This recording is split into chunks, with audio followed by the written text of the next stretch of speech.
You're listening to the Wear, Wag, Repeat podcast, the only show 100% dedicated to highlighting women in all areas of the pet industry. I'm your host, Tori Mystic, and I am excited to bring you a new solo episode today. I love hearing from all of you how much you love to hear about the behind the scenes of my business and how excited you get when I transparently share what goes on behind the scenes here at Wear, Wag, Repeat. I've been in the biz for over 10 years. I started Wear, Wag, Repeat over 10 years ago, and it is going better than ever. I am going to just brag about that for a moment because today's episode is all about some things that I noticed and learned as I was going through my finances for my business this month. And I'm more than happy to share with you anything and everything that I can to help you make your pet business a success. So I'm coming from the perspective of a content creator, a blogger, and now a canine enrichment specialist, since I got that certification earlier this year.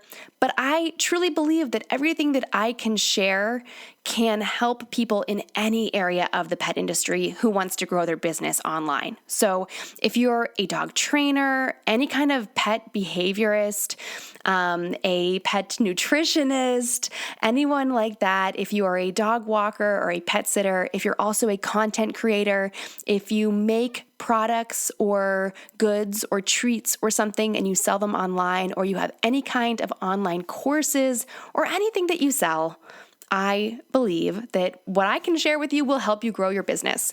So that's why I do what I do. And that's why I'm recording an episode right now about my finances, which, I think a lot of people wouldn't want to share. And I'm not going to share with you exact numbers because I don't really think that that is that helpful, to be honest with you. I think that just leads to a lot of comparisonitis.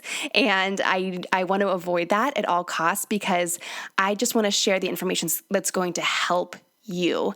And that is sharing my experiences. So I don't really think we need to share the exact numbers, but I'm going to tell you some little aha light bulb moments that I had recently and some big changes that I've noticed in my business. So what to expect in this episode, I am going to share my personal journey and some big changes that have happened in my business this year. What I've observed when it comes to shifting income streams in the pet industry, the importance of goal setting and being aware of industry trends, not just the pet industry, but also the social media industry, the marketing industry, e-commerce, etc. It's important to stay on top of that. And then I'm also going to give some insight into how I'm planning to make Wear, Wag, Repeat more profitable than ever next year and why it's important for me to do so. And finally, at the end of the episode, I have a special invitation for you. So first off, I want to tell you what I was doing last week. So at the beginning of every month, so right now we are in the second week of November, 2023. And last week, I was going through my bookkeeping and all of my accounting. At the beginning of each month, I always do my accounting for the previous month. And I have established a really, really great routine, and I have stuck with that every single month for the last maybe 2 years. I have a spreadsheet where I just track and make sure that I did it each month. And so I've been doing it really consistently. And honestly, the key to that has been Profit First. If you've never heard of that, it is a book written by Mike, and I can never remember what his last name is because it's a very Polish last name with lots of W's and Z's in it. But Mike has this book called Profit First, and I actually listened to the audiobook version a few years ago, but I recommend picking up the actual hard copy because you're going to want to take notes and highlight things and cross-reference stuff. But it's this whole accounting system where, believe it or not, he tells you to set up 5 bank accounts. And those accounts are for your business income, your operating expenses, your owner's compensation, your taxes, and your profit. And if you follow his system, you will identify, what percentages of your business income each month go in those 4 other accounts.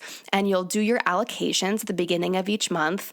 And if you follow Mike's system, you'll do the profit one first. Of course, it doesn't really matter what order you do it in, just the fact that you do it each month. So that's the quick and dirty version of what profit first is. But that's the accounting system that I follow. So I was going through my numbers last month, and I decided to check in and see where I stand on a couple of goals that I set for myself this year.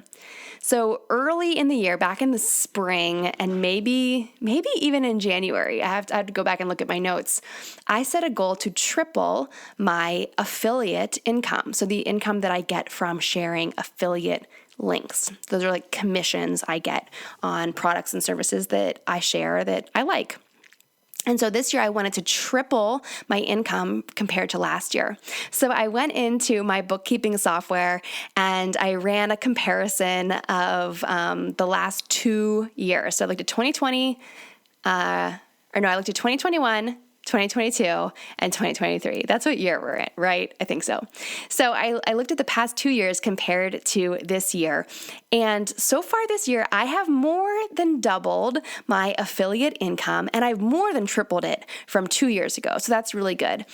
The fact that I've more than doubled it, I'm really hopeful that November and December are going to be really great affiliate commission months. Typically, I think they are because people are buying lots of gifts, and I've optimized lots of things to hopefully drive people to buy things through my affiliate links. One of those things is I actually set up a section of my Amazon shop. So if you go to amazon.com/shop/wearwagrepeat, you'll see that there's a section there where I share products that are created by my previous podcast guests.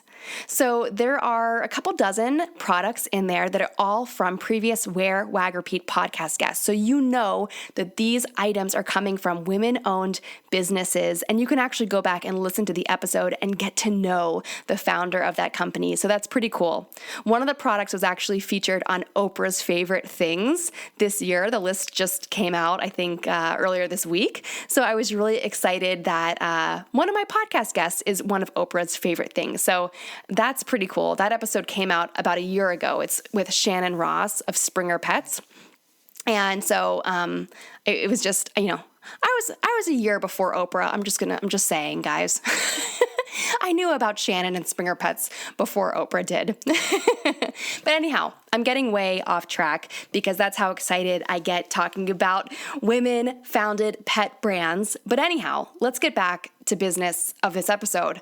I was looking at my numbers and I've more than doubled my affiliate income, which is great.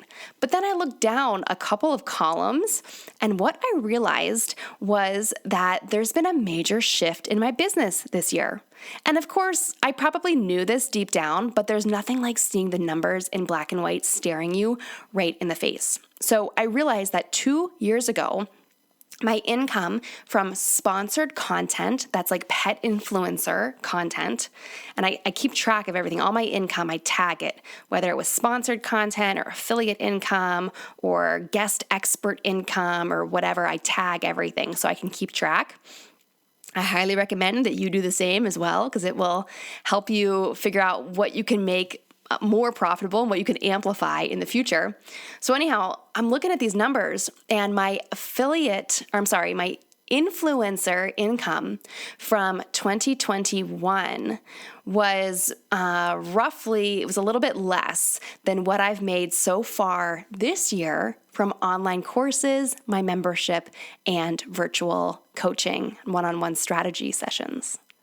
So that was pretty cool. Seeing those numbers, I felt really proud of myself because I know that building up my influencer side of my business, I was able to go full-time with Wear, Wag, Repeat about 5 years ago, and that was really exciting to me.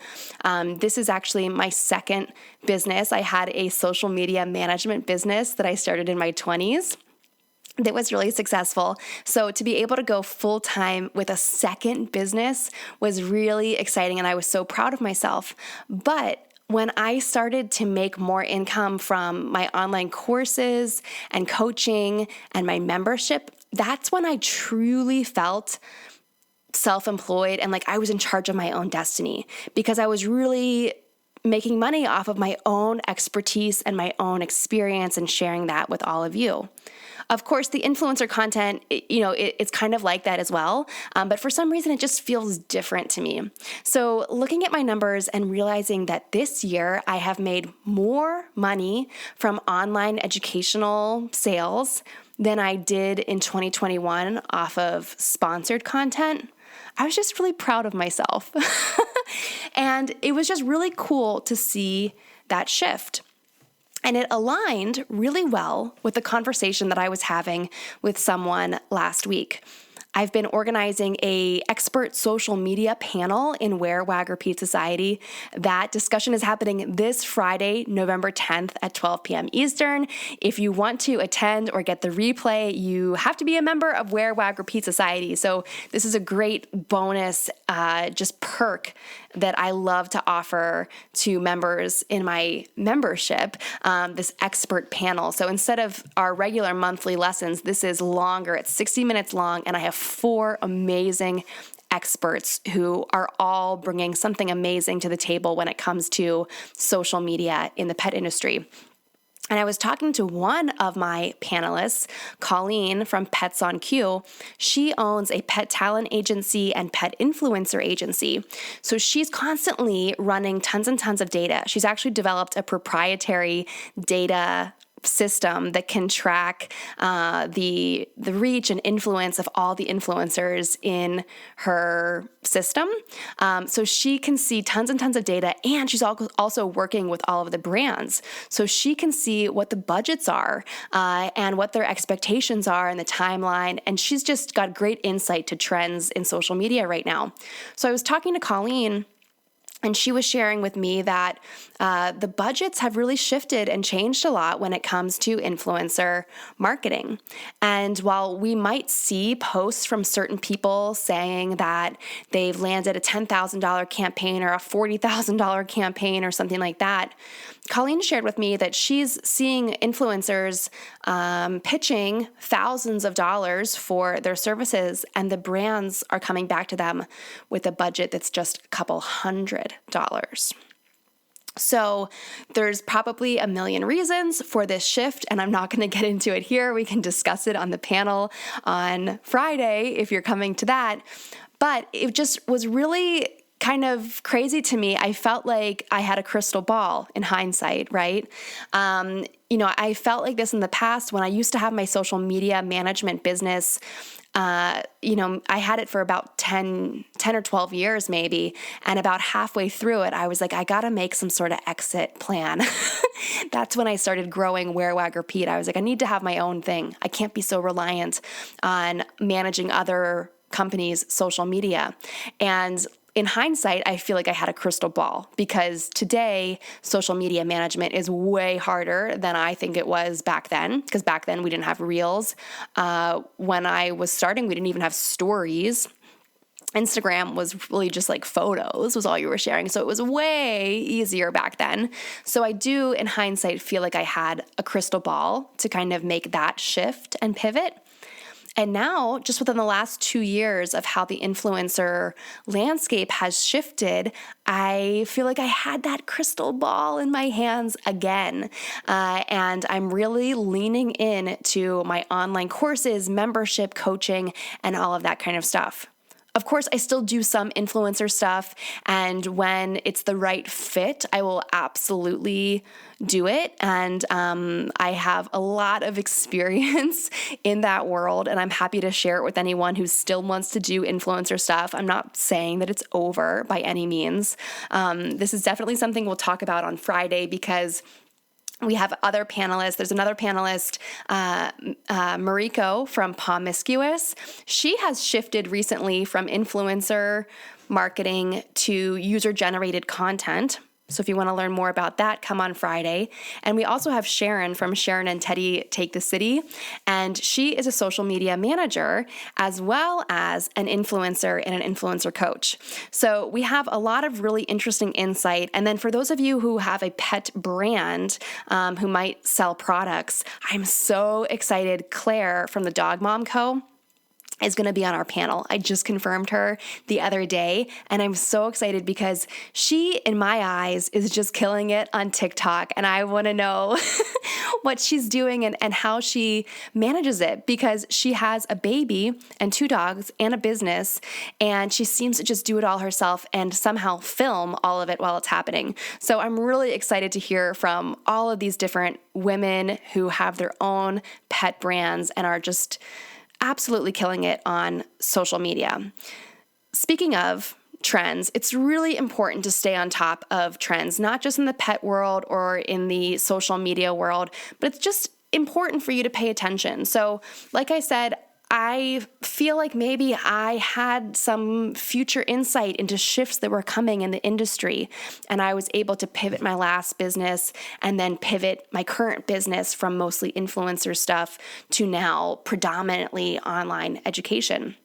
So I would encourage you to look at your numbers, look at trends that are happening, talk to people who are your customers and who are your peers and colleagues, and kind of just listen and see what people are talking about. See what they're sharing, see what their behaviors are, and see if there are any things that you can change or adapt that might bring you something more profitable or bring you more success or bring you more attention or anything like that. And then I would encourage you to give it some time. So I was recently a guest on one of my friend's podcasts here in Pittsburgh, and she asked me, when I set a goal for something like to triple my affiliate income or something like that, how long do I give it to see if it's going to be a success before throwing in the towel? And I was kind of surprised by that question because I think I have a unique approach to stuff. I'm very patient. I don't mind the long game. So for me, I give stuff like a year. Like I said, I'm trying to triple my affiliate income for this entire year, not just for a 1-month period. When it comes to that kind of stuff, I don't even think you can really compare 1 month to the other because, how does April compare to May when it comes to affiliate stuff? Maybe there was a special promotion happening. Like, you can't really compare those 2 months. So I really feel like you have to compare entire years to one another. So as you are looking at your own numbers, doing your own accounting, figuring out what kind of buckets of your business made the most money this year, right now is a great time to do that because although it might feel like it's the end of the year already, it is only the first full week of November. So we still have pretty much 2 full months to make it happen for the end of this year. Let's live in the moment. This year's not over yet. So take a hard look at your numbers and see what bucket is the most profitable so far or making you the most income, most revenue so far, and see how you could kind of press harder on that, lean into that, and amplify that. Instead of trying to bring up the things that are not doing great, instead amplify the things that are already doing great and make them even better. Does that make sense? That can apply not just to looking at your revenue and your income and the different buckets of your business, but that can apply to anything. If you have, if your TikTok account is doing really great and your Instagram is not, and you're like, oh, I should really put more effort into my Instagram. Girlfriend, no, I don't think you should. I think you should put more effort into your TikTok. Lean into the thing that's already working. So for me, that means that I'm going to be pushing my membership, my courses, and my one-on-one coaching, and I'm also going to be pushing my affiliate links. I'm not out there looking for brand new influencer things because that's a longer life cycle. I'm going to have to pitch something. I'm going to have to, sign a contract, figure out the budget, figure out the content. If that's not already nailed down for this year, I am not really looking into it for the rest of 2023. Whereas with affiliate stuff, I already have it all in place. I just need to push the button a little bit harder or push the button a few more times, pull down the lever. You know what I mean? Lean into the things that are already working and that are already serving you. So I hope that inspired you and this message has been inspiring and you've enjoyed this kind of behind the scenes look at Wear, Wag, Repeat and how I make my money. People always ask me, how do you make any money doing that? So maybe I'll just share this episode with them from now on. If only I could get my parents to listen to this episode, then maybe they would understand how I make money and stop pestering me about it. So if you want to be like me and make some really big, ambitious goals for forever or for 2024 more specifically, then you should come join us in Wear, Wag, Repeat Society for December. This Friday, we have our amazing expert social media panel, but in December, we also have an amazing event. We're doing a goal planning party. It's also going to be an extended 60-minute session. We are going to lay out big, ambitious, juicy, exciting goals for 2024, and then break it down quarterly and monthly to figure out exactly what tasks you need to do in order to reach those big, ambitious, exciting goals. So setting the goals is great, but really we need to know exactly what task do you have to do each month in order to reach that goal. So that's what we'll be doing in Wear, Wag, Repeat Society in December, and I'm really, really excited about it. So if you would like to join us, please go to wearwagrepeat.com/society. If you join right now, you will get access to the expert social media panel and the 2024 planning party, in addition to archives that go all the way back to January 2021. So I'm really thankful for you listening to this episode of the Wear, Wag, Repeat podcast and just being part of my world, whether you only listen to the show or you follow me on social media or you're on my email list. I just appreciate you letting me in to your life and supporting what I do here at Wear, Wag, Repeat. It really is important to me to make my business profitable and to make as much money as I can in my business, because I know that money in my hands will make a big difference in the world. And I believe the same thing about you. So all of our businesses, the more money that we make, the more successful we are, the bigger positive impact we can make on the world. And if there's anything that the world needs right now, it is a positive force for good. And I know that dog moms are that force. So thank you so much for being here. Bert and Lucy are sitting right next to me, and they thank you for your time and for supporting us, because your support means that I get to give them an amazing life as well. So if you enjoyed this episode, please share it with your petpreneur and pet industry pals. You can find more episodes at wearwagrepeat.com/podcast. While you're there, make sure that you're on my email list. Not only do I send out reminders about new episodes, but I'm also started to share exclusive advice and insight with petpreneurs on my email list. So make sure to opt in at wearwagrepeat.com. Tune in next Wednesday for a new interview episode featuring Dr. Emily Stein. You might know her from way back on episode 101. Well, I'm having her back as a guest almost 200 episodes later. Looking forward to that episode next Wednesday.